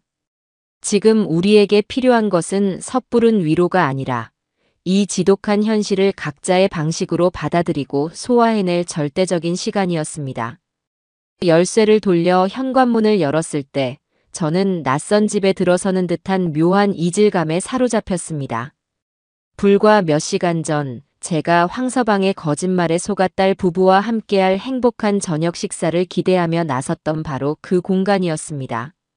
신발장에는 그가 지난 어버이날 사들인 커플 슬리퍼가 나란히 놓여 있었고 거실 벽에는 현주와 그가 활짝 웃고 있는 결혼 사진이 걸려 있었습니다. 이곳의 공기, 이곳의 냄새, 이곳의 모든 가구들은 제가 겪은 끔찍한 사건을 고스란히 기억하고 있는 듯 했습니다. 집은 더 이상 포근한 안식처가 아니라 범죄의 표적이 되었던 상처 입은 공간처럼 느껴졌어요. 저는 애써 그런 감정을 떨쳐내고 두 사람을 거실 소파에 앉혔습니다. 현주는 인형처럼 힘없이 소파에 몸을 기댔고 안사도는 죄인처럼 소파 끝에 위태롭게 걸터 앉았습니다. 저는 부엌으로가 정신없이 움직이기 시작했습니다. 따뜻한 대추차를 끓이고 냉장고에 있던 과일이라도 깎아내오기 위해 칼을 들었습니다. 무언가에 집중하지 않으면 저 역시 무너져 내릴 것만 같았습니다. 사과 껍질을 돌려 깎는 제 손이 미세하게 떨리고 있었습니다. 찻주전자에서 김이 피어오르는 것을 멍하니 바라보는데 등 뒤에서 안사돈의 갈라지고 잠긴 목소리가 들려왔습니다. 현주야, 그리고 사돈.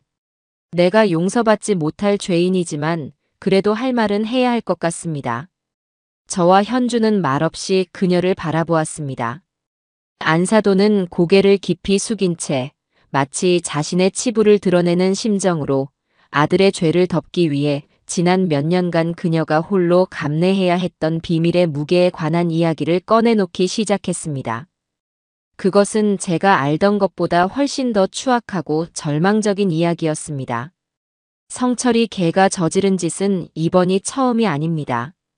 결혼 전에도 그때는 주식이었어요.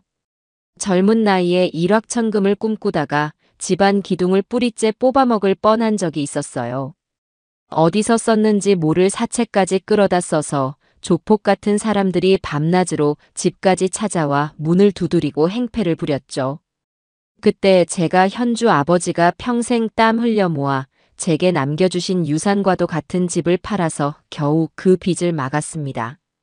그리고 다시는 이런 짓을 하지 않겠다는 피눈물 어린 각서를 받고 딱 한 번만 더 믿어보기로 했어요. 사람 고쳐 쓰는 거 아니라는 옛말, 틀린 거 하나 없는데 자식 이기는 부모 없다고 제가 어리석었습니다. 그 아이의 눈물이 거짓이었다는 걸 그때 알았어야 했는데. 안사돈의 고백에 현주는 아무 반응이 없었습니다. 이미 너무 큰 충격을 받은 탓에 더 이상 놀랄 기력조차 남아있지 않은 듯 보였어요. 안사돈은 떨리는 목소리로 말을 이었습니다. 결혼하고 나서는 정신 차리고 너처럼 착한 아내를 만났으니 이제는 정말 사람 굿이라고 사는 줄 알았어요. 그런데 2년 전쯤 또 사고를 쳤더군요. 현주, 너 몰래 친구랑 동업해서 무슨 PC방인가를 차렸다가 홀라당 말아먹은 겁니다. 그때도 또 사채를 썼더라고요. 제게 와서 무릎 꿇고 빌면서 이번 한 번만 도와주면 현주한테 정말 잘하고 평생 장모님 모시고 효도하며 살겠다고 하더군요. 이번에 들키면 현주가 틀림없이 이혼하자고 할 거라고 자기 인생 망치기 싫으면 제발 도와달라고 애원을 했습니다. 그래서 제가 바보같이 은행에 넣어두었던 제 마지막 남은 노후 자금이었던 퇴직금까지 전부 털어서 막아주었습니다.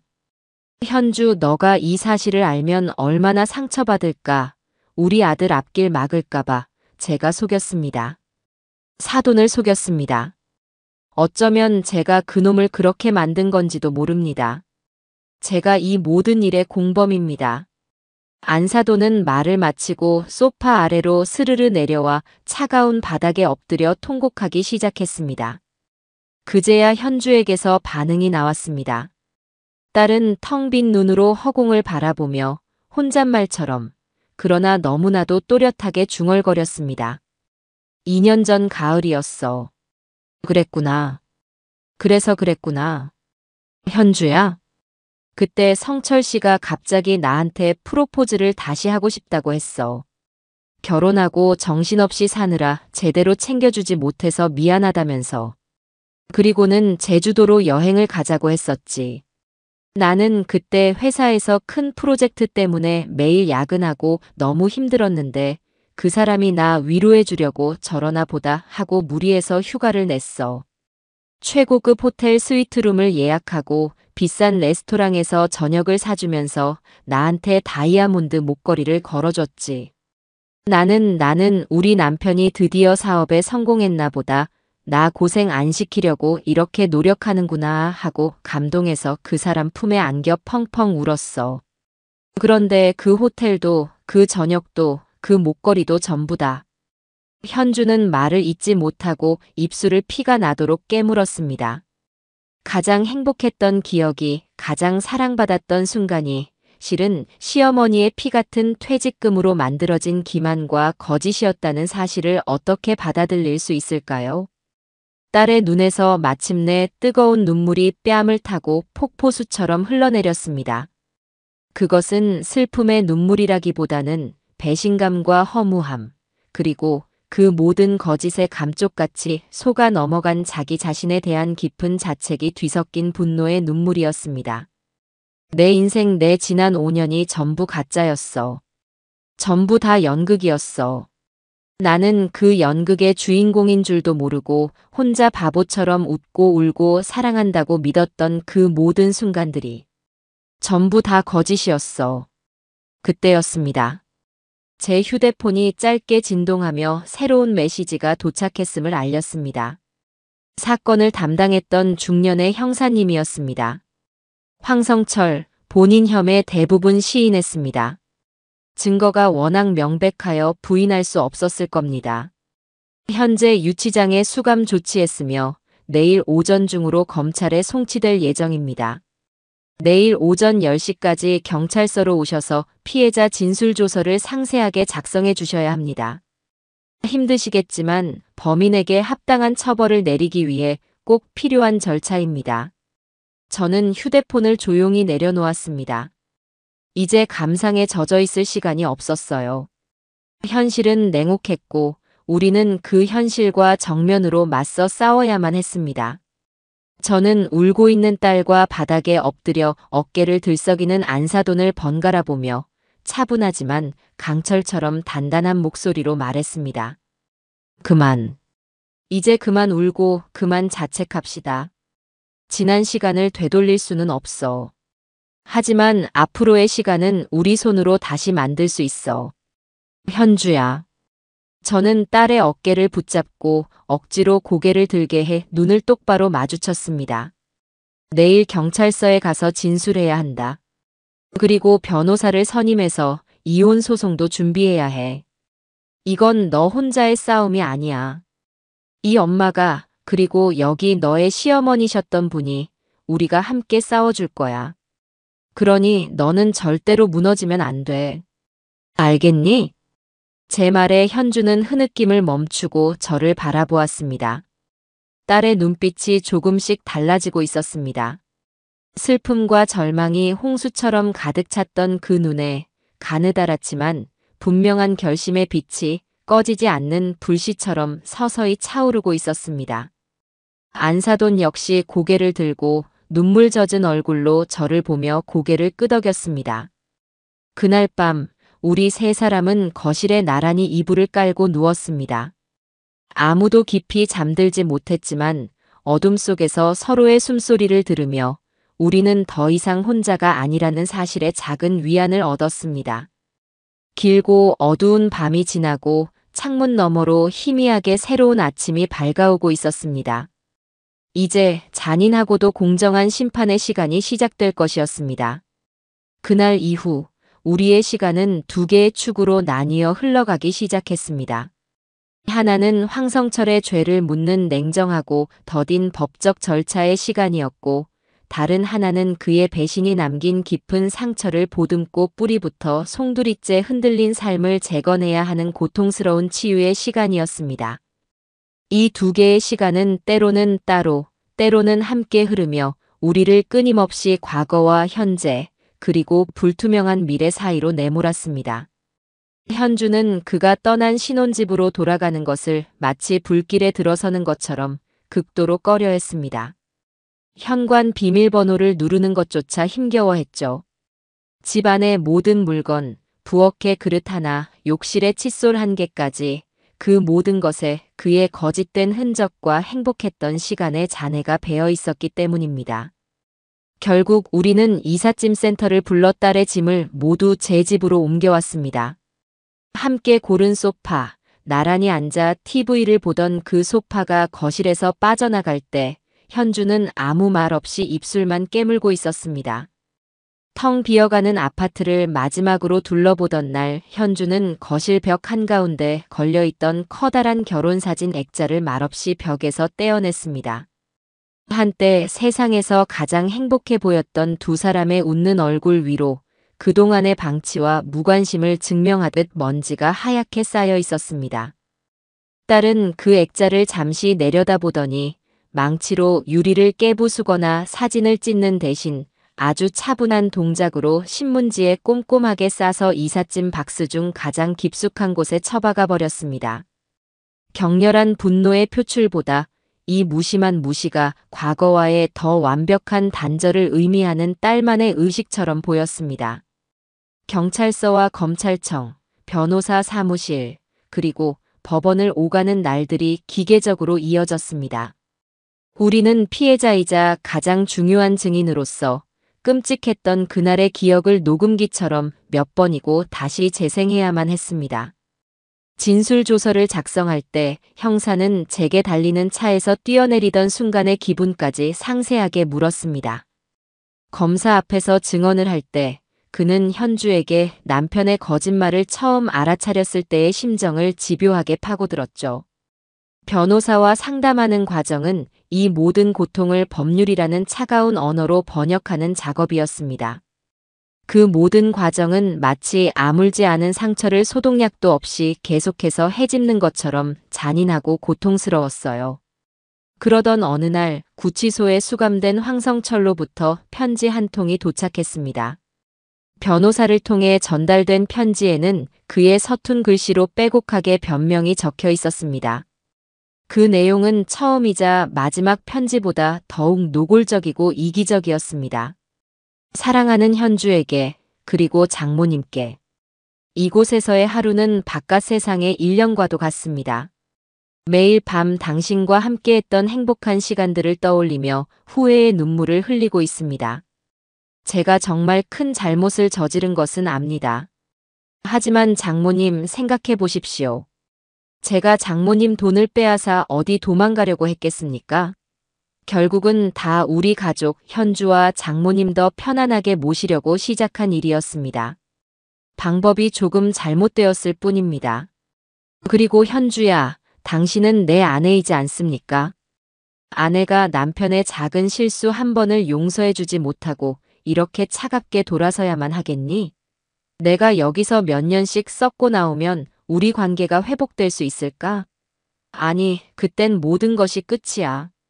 당신이 지금 법원에 탄원서 한 장만 내주면 집행유예로 나갈 수도 있대. 그럼 내가 나가서 평생 당신과 장모님께 노예처럼 속죄하며 살게. 제발 내 인생을, 그리고 우리 사랑을 여기서 끝내지 말아줘. 편지는 그의 눈물 자국인 듯 여러 군데가 번져 있었습니다.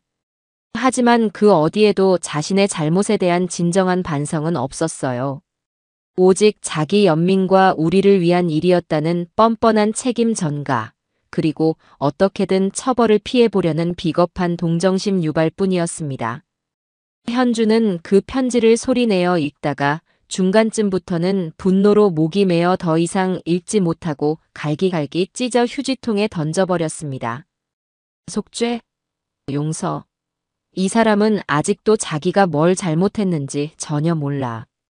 내가 왜 힘든 시간을 쪼개가며 법정에 나가 증언을 하고 있는지 그 이유조차 이해를 못하는 사람이야. 저 사람은 끝까지 자기 자신밖에 모르는 구제불능의 이기적인 인간이었어. 딸의 목소리에는 더 이상 슬픔이나 미련이 한 톨도 남아있지 않았습니다. 오직 차가운 경멸과 혐오만이 가득할 뿐이었죠. 그 편지는 오히려 딸의 마음을 더욱 단단하게 만드는 마지막 확인 사살과도 같았습니다.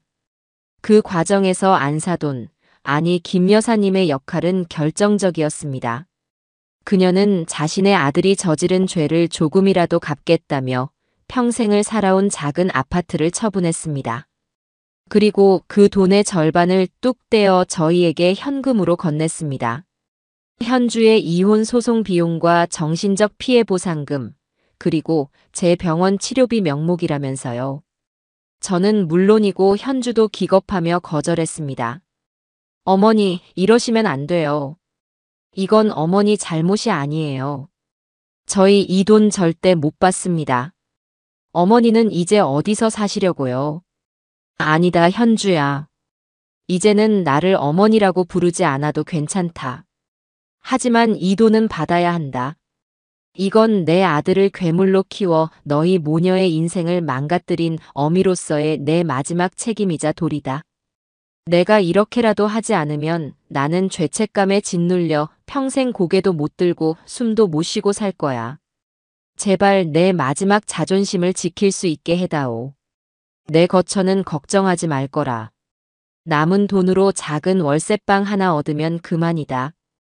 그녀는 저희 앞에 무릎까지 꿇고 애원했습니다. 결국 우리는 눈물을 머금고 그녀의 진심을 받아들일 수밖에 없었습니다.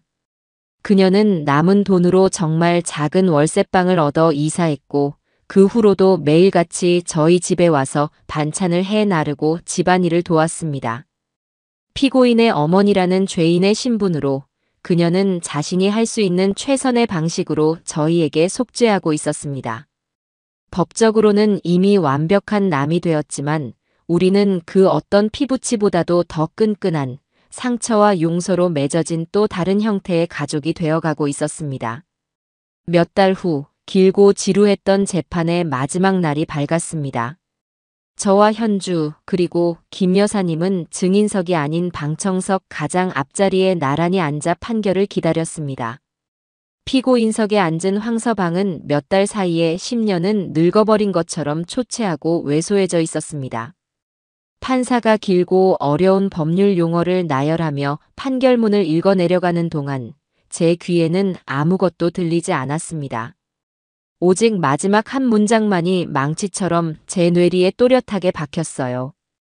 피고인 황성철, 죄질이 매우 불량하고 반성의 기미가 보이지 않으며 피해자들에게 깊은 상처를 준 점 등을 고려하여 사기, 사문서 위조 등 모든 혐의에 대해 원심대로 징역 5년을 선고한다. 땅, 땅, 땅. 판사의 의사봉이 3번 내리쳐지는 소리와 함께 우리의 길고 길었던 싸움은 마침내 끝이 났습니다. 황서방은 교도관들에게 이끌려 법정 밖으로 끌려나갔습니다. 그는 마지막 순간까지도 현주를 애타게 바라보며 무언가 말을 하려 했지만 현주는 그에게 단 한 번의 눈길도 주지 않고 정면만 응시하고 있었습니다. 재판이 끝나고 현주는 다니던 회사에 결국 사직서를 제출했습니다. 동료들의 동정과 위로 그리고 그 뒤에 숨은 호기심 어린 시선들을 더 이상 감당하기 힘들었기 때문입니다. 딸은 한동안 깊은 무기력증에 빠졌습니다. 방 안에서 나오지 않고 잠을 자거나 멍하니 창밖을 보거나 혹은 밤새워 소리 없이 우는 날들이 계속되었죠. 저는 그저 묵묵히 딸의 방문 앞에 식사를 가져다 놓고 조용히 기다려주는 것밖에는 할 수 있는 일이 없었습니다. 깊은 상처가 아무는 데에는 그 상처의 깊이만큼의 시간이 필요하다는 것을 잘 알고 있었으니까요. 그러던 어느 날 밤 현주가 제 방으로 조용히 들어왔습니다. 그리고는 낡고 빛바랜 스케치북 한 권을 제게 내밀었어요. 그것은 현주가 대학교 때 가구 디자인을 전공하며 밤을 새워 그렸던 것이었습니다. 그 안에는 현주의 풋풋한 꿈과 열정이 담긴 독창적인 가구와 소품들의 스케치가 가득했어요. 현주의 원래 꿈은 자신만의 브랜드를 가진 가구 디자이너였지만 돈벌이가 안 된다는 황서방의 현실적인 반대에 부딪혀 꿈을 접고 안정적인 대기업에 들어갔던 것이었죠. 엄마, 나 다시 시작해보고 싶어. 너무 늦었지만. 딸의 목소리는 작고 떨렸지만 그 안에는 그 어떤 때보다도 분명한 의지가 담겨 있었습니다. 이제 더 이상 누군가의 아내, 누군가의 며느리, 누군가의 부하 직원이 아니라 그냥 이현주의 이름으로 살고 싶어. 내가 진짜로 하고 싶었던 일을 하면서 아주 작은 공방이라도 좋으니까 내 손으로 직접 무언가를 만들면서 살고 싶어. 그래도 될까, 엄마? 저는 아무 말 없이 딸을 끌어안았습니다. 제 어깨 위로 딸의 뜨거운 눈물이 느껴졌습니다. 그것은 더 이상 절망과 슬픔의 눈물이 아니었습니다. 잿더미 속에서 기적처럼 다시 피어나는 불씨처럼 뜨겁고 강한 희망의 눈물이었습니다. 길고 어두웠던 터널의 끝에서 마침내 한 줄기 눈부신 빛이 보이기 시작했습니다. 그로부터 1년이라는 시간이 흘렀습니다. 봄, 여름, 가을, 겨울. 사계절이 한 바퀴 도는 동안 우리의 삶에도 많은 변화의 나이테가 새겨졌어요. 가장 큰 변화는 제 집의 작은 방 하나를 가득 채웠던 딸의 작업 흔적들이 이제는 동네 어귀의 아담한 상가 1층으로 옮겨갔다는 사실이었습니다. 그곳은 한때 낡은 세탁소였지만 지난 몇 달간 딸과 저, 그리고 김 여사님의 땀과 노력으로 완전히 새로운 공간으로 재탄생했습니다. 작은 원목 간판이 걸린 공방은 딸의 손길이 닿지 않은 곳이 없었습니다. 얼룩덜룩한 시멘트 벽을 하얗게 페인트 칠하고 삐걱거리던 낡은 문을 수리에 하늘색으로 칠했죠. 버려진 공사장에 나무 토막들을 주워와 근사한 선반과 의자를 만들었고 길가에 핀 들꽃을 꺾어다 작은 유리병에 꽂아두었습니다. 공방 안은 기분 좋은 나무 냄새와 은은한 커피 향, 그리고 딸의 식지 않는 열정과 우리의 새로운 희망으로 가득 차 있었습니다. 개업식이라고 할 것도 없는 소박한 시작이었습니다. 요란한 화환이나 시끌벅적한 손님은 없었습니다. 저와 현주, 그리고 이제는 가족보다 더 가까운 사이가 된 김 여사님, 이렇게 세 사람이 전부였죠. 김 여사님은 내가 이제 안 사돈도 아닌데 그냥 김 여사라고 불러. 아니면 언니라고 부르든가. 라며 넉살 좋게 웃으셨습니다. 그녀는 새벽부터 일어나 손수 팥 시루떡을 쪄와서는 공방 구석구석에 떡을 놓으며 사업 대박과 무사 안녕을 기원해 주었어요. 우리는 공방 중앙에 놓인 현주가 첫 작품으로 만든 커다란 원목 테이블에 둘러앉아 떡을 나누어 먹으며 앞으로의 날들에 대해 이야기했습니다. 현주야, 아니, 이제 이 사장이라고 불러야겠네. 고생 많았다, 정말. 이렇게 멋지고 따뜻한 공간을 내 손으로 직접 일궈내다니 내가 다 자랑스럽구나. 하늘에 있는 내 아버지도 기뻐하실 게다. 김 여사님의 칭찬에 현주는 쑥스러운 듯 웃었습니다. 다 엄마랑 김 여사님 덕분이죠. 두 분이 안 계셨으면 전 아직도 제 방구석에서 울고만 있었을 거예요. 두 분이 제 가장 든든한 기둥이었어요. 딸의 얼굴에는 더 이상 과거의 그늘이 보이지 않았습니다. 배신의 상처는 시간이 지나며 아물어 단단하고 희미한 흉터가 되었고 그 흉터는 오히려 딸을 더 깊이 있고 강하며 아름다운 사람으로 만들어 주었습니다. 자신이 만든 원목 테이블의 부드러운 결을 쓸어내리는 딸의 손길에는 자신의 삶을 온전히 사랑하고 책임지는 사람만이 가질 수 있는 평온함과 단단한 자신감이 깃들어 있었습니다. 그날 오후 딸랑하는 기분 좋은 종소리와 함께 공방의 문을 열고 첫 손님이 들어왔습니다. 유모차를 끌고 동네를 산책하던 젊은 부부였는데 곧 태어날 아이방에 놓을 작은 원목 책장을 주문하고 싶다고 했습니다. 현주는 약간 상기된 얼굴로 그러나 전문가다운 침착함으로 손님의 요구사항을 꼼꼼히 듣고 종이 위에 즉석에서 스케치까지 해가며 상담을 진행했습니다. 그 모습을 의자에 앉아 조용히 지켜보는 제 마음은 말로 표현할 수 없는 벅찬 감동으로 가득 찼습니다. 내 딸이 그 모진 풍파를 겪고도 꺾이지 않고 마침내 자신의 자리에서 저렇게 당당하게 뿌리내리고 빛나고 있었습니다. 해가 저물고 우리는 공방의 작은 간판에 불을 켰습니다. 주황빛 조명이 은은하게 퍼져나가며 스튜디오 온기라는 글자를 세상에서 가장 따뜻한 이름처럼 비추었어요. 그 불빛 아래 나란히 서서 저는 문득 2년 전 그 끔찍했던 날을 떠올렸습니다. 아침부터 저를 감쌌던 그 불길한 예감, 공항이 아닌 낯선 곳으로 향하던 차 안에 서늘하고 축축했던 공기, 그리고 제 인생을 송두리째 바꿔놓았던 김 여사님의 절규. 모든 것이 어제 일처럼, 아니, 바로 몇 시간 전의 일처럼 생생했어요. 그리고 달리는 차에서 뛰어내리던 그 순간. 아스팔트에 온몸이 갈리는 듯한 끔찍한 고통과 그럼에도 불구하고 제가 살아남았다는 안도감, 그리고 그놈을 내 손으로 심판하리라는 차가운 분노. 만약 그때 제가 단 1초라도 망설였다면, 뛰어내릴 용기를 내지 못했다면 지금 우리는 어떻게 되어 있을까요? 저는 아마 평생을 바쳐 이룬 모든 것을 잃고 낯선 사채업자들 앞에서 무릎 꿇고 절망하고 있었을 겁니다. 딸 현주는 사기꾼의 아내라는 멍해를 쓴 채 남편의 빚을 갚기 위해 평생을 고통 속에서 살고 있었을지도 모릅니다. 생각만 해도 아찔했습니다. 그날 아스팔트 위로 몸을 던진 것은 제 인생 최고의, 그리고 가장 용감한 선택이었습니다. 그것은 단순히 위험을 피하기 위한 본능적인 도망이 아니었어요. 내 인생의 운전대를 남에게 맡기지 않겠다는, 내 존엄과 내 가족을 내 손으로 직접 지켜내겠다는 한 인간의 단호한 의지의 표현이었습니다.